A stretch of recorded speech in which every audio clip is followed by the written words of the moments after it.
একটা মেয়ে যখন রাস্তায় এসে ফুড কোর্টে কাজ করে, সমাজের অনেক মানুষ অনেক কটু কথা বলে, নোংরা কথা বলে। দুইটা হাঁস ছিল, অল্প কিছু চালের রুটি দিয়ে স্টার্ট করেছিলাম। এখন আলহামদুলিল্লাহ 30টা 25টা 40টার মতো হাঁস যায়। আজকে চলে আসছি জামাই বাজারে বিনা দাওয়াতে শ্বশুর বাড়ির দাওয়াত খাওয়ার জন্য। এটা হচ্ছে জামাই বাজারের সেই শ্বশুর বাড়ি যেখানে বিয়ে ছাড়াও আপনারা দাওয়াত খেতে পারবেন। অবিবাহিত বিবাহিত সবার শ্বশুর বাড়ি এটা। এখানে হাঁস এবং গরুর লাল ভুনা, কালা ভুনা, বট, কলিজা সহ মজার মজার খাবার পাওয়া যায়। এটা হচ্ছে হাঁসের লাল ভুনা, 5 পিস থাকবে 250 টাকা। দেশি হাঁসের কালা ভুনা, এটাও সেম 5 পিস থাকবে 250 টাকা।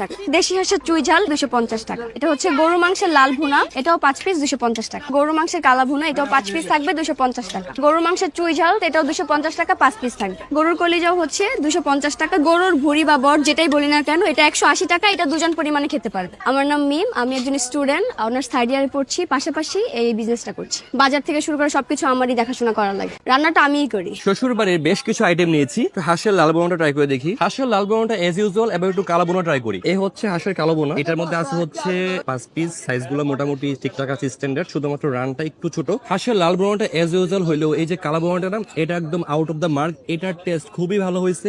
ইভেন হচ্ছে এটার মধ্যে একটা সরিষার তেল এবং আচারের একটা ঝাঁঝালো ফ্লেভার আছে। সব মিলে এটার টেস্ট একদম 10 আউট অফ 10। এটা হচ্ছে গরুর বট, বটের টেস্ট এভারেজ। এবার কলিজা বোনাটা ট্রাই করি। যে কয়টা আইটেম ট্রাই করছি আমার কাছে হাঁসের কালো বোনা এবং হচ্ছে কলিজা বোনা খুবই ভালো লাগছে। আর এটার লোকেশন হচ্ছে উত্তরা 15 নম্বর সেক্টর, উত্তরা উত্তর মেট্রো থেকে একটু সামনে 3 নম্বর ব্রিজের পাশে।